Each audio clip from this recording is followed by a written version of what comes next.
Ya, kembali di Hidup Sehat dan kita masih membahas tentang ramuan herbal untuk membantu mengatasi penyakit kulit ringan. Dan tadi kita sudah buat ramuan herbal untuk mengatasi eksim ya, Intan ya. Betul sekali. Dan selanjutnya ada fakta mitos berikutnya nih dok. Ya. Katanya dok ya, bunga teratai obat alami untuk mengatasi bisul. Ini fakta atau mitos dok? Fakta. Fakta? Iya, secara empiris iya. Jadi di beberapa daerah sudah empiris sudah dibuktikan lebih dari 3 generasi dimanfaatkan untuk mengatasi bisul. Ya. Jadi dia ramuannya biasanya bunga teratainya itu dipakai adalah kelopaknya atau mahkota bunganya ya. Kita campurkan dengan beberapa bahan yang lain yang sinergis itu kita jadikan untuk dioles dioles ya? dioles gitu, Dok? ya dihaluskan kemudian kita oleskan pada daerah yang bisul.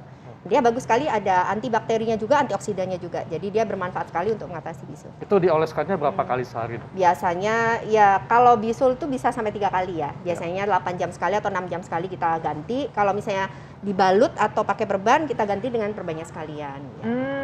Oke. Nah itu bisul ya dokter Iya, ya. Bagaimana oke. dengan jerawat nih dokter? Iya. Ada nggak sih bahan-bahan yang bisa digunakan secara herbal untuk menyembuhkan jerawat? Ini kan paling umum ya, apalagi kalau lagi masa-masa puber kayak kita ya dok.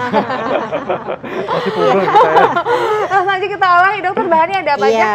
Jadi sebenarnya gini, jerawat ini permasalahan biasanya pubertas ya, emang tadi kata Mbak Intan Iya. benar, Iya. remaja atau usia-usia produktif yang memang kelenjar lemaknya itu sedang wah-wahnya ya, sedang banyak-banyaknya sebumnya. Nah ini ada beberapa bahan yang bisa kita manfaatkan, yang banyak tumbuh di pekarangan kita. Salah satunya adalah pegagan. Oh, daun pegagan ya? Atau Centella asiatica. Ya. Centella asiatica ini bagus sekali untuk mengatasi jerawat.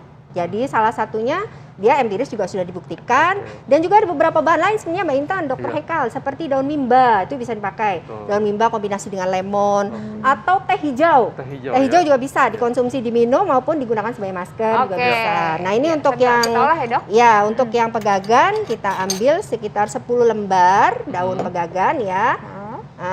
Di sini kita cuci bersih, Iya. kemudian kita haluskan. Jadi Kita seperti lembutkan. ini ya? Ya, Seperti boleh. itu ya, dokter? Ya, kalau memang ada yang jual, ada sekarang tuh ada yang jual bubuknya ya, yang sudah dikeringkan, kemudian Iya. sudah jadi tepung pegagan juga boleh pakai Oke, yang itu itu ya. dimasukkan, Kemudian terus? dimasukkan ke mangkok, kita tambahkan dengan minyak zaitun dan madu. Oh, minyak zaitun. Ya. zaitun dan madu. Kemudian kita tambahkan Berapa madunya banyak? 1 sendok, minyak zaitunnya 1 Satu sendok apa? sendok Makan ya? makan. Kemudian zaitunnya 1 sendok teh. Ya, Oke, ini untuk masker ya dok ya? masker. Ya. Wow. Wow. Makanya ini daun pegagan cukup sering digunakan dalam kandungan krim. Kandungan Skincare. gel atau krim. Iya. Gitu Jadi ya, Dok, ya? Asiaticosida zaitunnya, itu salah satu kandungan pegagan. Kan memang polifenolnya tinggi juga ya. Iya. Jadi ini digunakan selain untuk ada memang penelitiannya untuk menghambat bakteri juga, untuk yang salah satunya di kulit ya. Kemudian dia meregenerasi sel kulit Mbak Intan. Jadi sifatnya itu regenerasinya lebih cepat ya kalau dia pakai pegagan karena dia memang sifatnya adalah antioksidan kuat juga. Dan juga menghambat pembuluh darah yang abnormal. Jadi kalau dia abnormal misalnya meradang itu bisa juga diatasi dengan.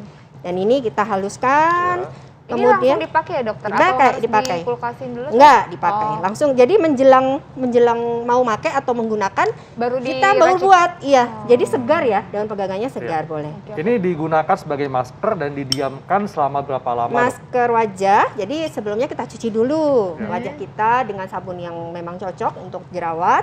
Kemudian setelah bersih kita keringkan, kemudian kita aplikasikan masker pegagan ini ke wajah tadi, terutama di daerah yang berjerawat itu bisa sampai 15-20 menit. Bagusnya sih setelah beraktivitas ya, jadi sekalian dia kan antioksidannya kuat, jadi radikal bebasnya sekalian diserap di situ. Oh gitu. Iya. Langsung 15-20 menit, habis itu dibilas dengan bersih ya? Iya, Ini dibilas boleh dengan ke bersih. seluruh bagian kulit wajah atau hanya yang Boleh, berjerawat? sebenarnya boleh, karena dia relatif aman ya. Tapi kalau untuk pertama kali pemakaian, karena gini, setiap manusia itu mempunyai bawaan yang berbeda-beda, makanya ada Ya. personalized medicine ya. Jadi herbal pun bawaannya pada setiap individu berbeda-beda, ada yang alergi, ada yang tidak. Sehingga untuk pertama kali memakai, sebaiknya kita memang juga berhati-hati. Ini diaplikasikan pada beberapa bagian dulu. Jika memang tidak ada masalah, tidak gatal dan sebagainya, boleh berikutnya bisa menyeluruh.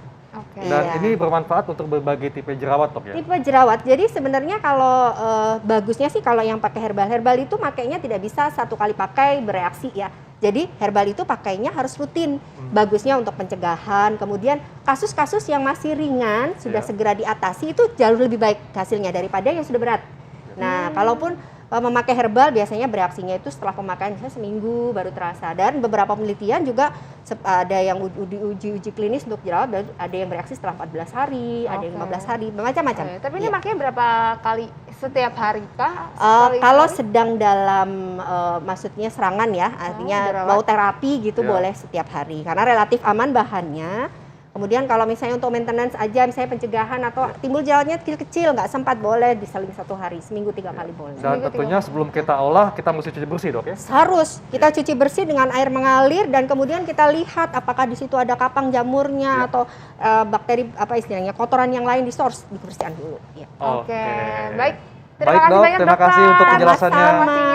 Mbak Intan, Wah, Haikal. nggak terasa Intan ya, Yap. 1 jam kita sudah membahas semua hal, mulai dari penyakit gout dan ramuan herbal untuk kulit, dan saatnya kami pamit. Iya, betul sekali. Jangan lupa untuk terus saksikan Hidup Sehat setiap Senin sampai Jumat jam 9 sampai jam 10 pagi hanya di TV One. Dan jangan lupa untuk lakukan vaksin booster, kami pamit untuk Haikal. Saya Intan Salmadina. Indonesia, hidup sehat!